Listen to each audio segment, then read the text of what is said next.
Welcome back. We're at ALA. My name is Jeff Weber, and we are with Ronnie Brown, who has a fascinating book called You Promise to Do No Harm.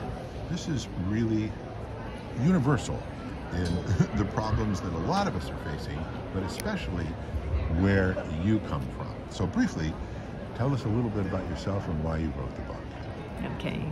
My name is Jonnie Brown, and I wrote the book You Promise to Do No Harm, a true story of love, loss, and the horror of healthcare disparity for one African-American family. As part of an ongoing project I have to document my family. I'm also a genealogist by hobby, by vocation, but I am an accountant and CPA and certified information system auditor, so I have all these analytical skills. Wow. And so when I found myself in this particular situation, this medical situation and everything in Florida, it was those analysis skills and everything that made me realize that something was wrong here and that I needed to write this story.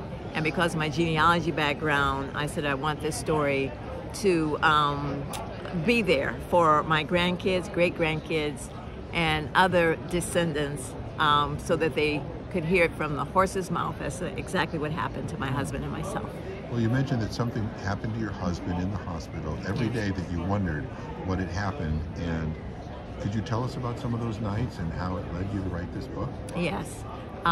We were in Florida in July, August of 2017. I was hosting a family reunion, very much into family and genealogy, and my husband got sick, and he wound up dying there in Florida. And so when I came back home, I just thought every night about what happened, about the things that I felt were not the best healthcare delivery, the lack of communication, things like that just led me to believe that something was wrong. And every night I was just so obsessed with thinking about this that really I had no peace. And so because of that, I knew I had to do something. And so first getting the thoughts down so I could properly analyze them and use all of those skills and everything. And then it was just so crystal clear to me that there was something I needed to do with this information to help myself and to help others. How long did it take? This must have been agonizing. It was agonizing, and it took 3 years because I had to put it down at times, and then I pick it back up, and I edited it I don't know how many times, so I had to put it down and pick it back up, and so it really took me a long time. And then when I started writing the book, I said, this has got to be more than just my story. And so in the front of the book, I actually talk about my husband and my love story and a little bit about our lives and our kids. And then we get into the story about what happened to him in the hospital. But I also sued, and I learned so much in that process that I wanted to share that process because I don't think a lot of people understand what's involved with a medical malpractice lawsuit and all that's involved. And then even when I got to the end, I said, this still isn't enough. So then I started doing some historical research on lack of appropriate health care for African Americans and a historical perspective of that, going all the way back to slavery. So the book really covers a lot of things other than just our personal story. It's super important. So this had to be cathartic. Yes, that was the reason I did it. Right. Yeah, because I had to think long, and I was a basket case. And so I had to figure out what I was going to do to move forward. And the book really helped me to do that. And one of the things that I did was I read a lot of self-help books, but the one thing that really stuck with me is instead of concentrating on your loss, concentrate on all the things that are that you should be grateful for in your life. And so when I started thinking about all of those things, I realized even though this had happened to me, I was really a fortunate person. So what was I going to do now with this experience and everything that I had learned?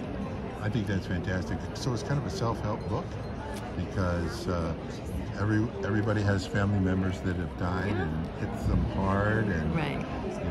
Thinking about this, especially in the African-American community, is super important. Yes. And what do you want your readers to know or to gain or to take away from reading your book? There are so many things, as I was editing the book, I said, oh wow, there's so many educational things in there. For example, I didn't know, how jury selection works. Oh, voir dire. Yes, exactly. There's a method to the madness. I didn't realize that until after I got into the court case. It's a game, isn't it? Yes, it's a game. And the attorneys know it well, but the potential jurors do not, and everybody else does not. No. So you can believe in the recent court cases that are, in the news and everything. I was watching that process, very closely. And so, so you can learn about that. I was steadfast in moving forward with that lawsuit. And I got turned down a few times, but I said nothing is going to stop me. It's just a matter of me finding the right attorney for me and my case. So I want people to understand that when there's something they need to pursue, never give up. Just keep going and until you get the person who sees it your way and can help you with your situation. But I think some of the most important things that people can get from my book are the things you need to know when you go for health care. And this is for everybody. You cannot entrust many times your health care to somebody else. It's got to be something that you take charge of and that you have rights. And everybody heard about the patient's Bill of Rights. Do people know what those are? I didn't know that at the time, and had I been aware of that, I'm not saying the outcome would have been different, but I would have been put more at ease had I known my rights and what I could have done. So I think there are so many things to learn from this book, and so that's why I wrote it. Cathartic for me, and then also education for others, and also for healthcare providers as well, because they need to understand sometimes the position of the patient. And that I make it very clear, my feelings and everything. And so I'm hoping that healthcare providers will read my book, especially those who have African Americans as their patients, so they can understand that, it's a different culture, a different understanding. And a lot of things you may say and do may be offensive. And so I think it would be, very helpful for all healthcare providers to read my book. It sounds like you're carving a path for people who've experienced loss in every sense of the word. And I think this self-help book is truly valuable, not only for the African-American community, but I don't think any of us know what's going on when you walk through that door in the hospital. Right. Oh my God. Yeah. Jonnie Brown, thank you so much for being here. I'm grateful for your time as always. Now, where can we find this book?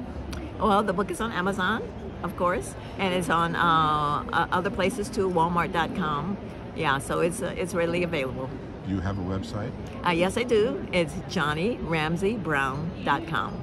R-A-M-S-E-Y? That's correct. JonnieRamseyBrown.com. Yeah, and my first name is spelled J-O-N-N-I-E,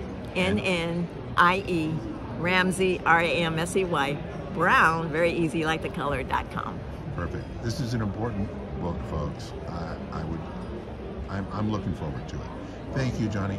Appreciate your time. Thank you so much, Jeff.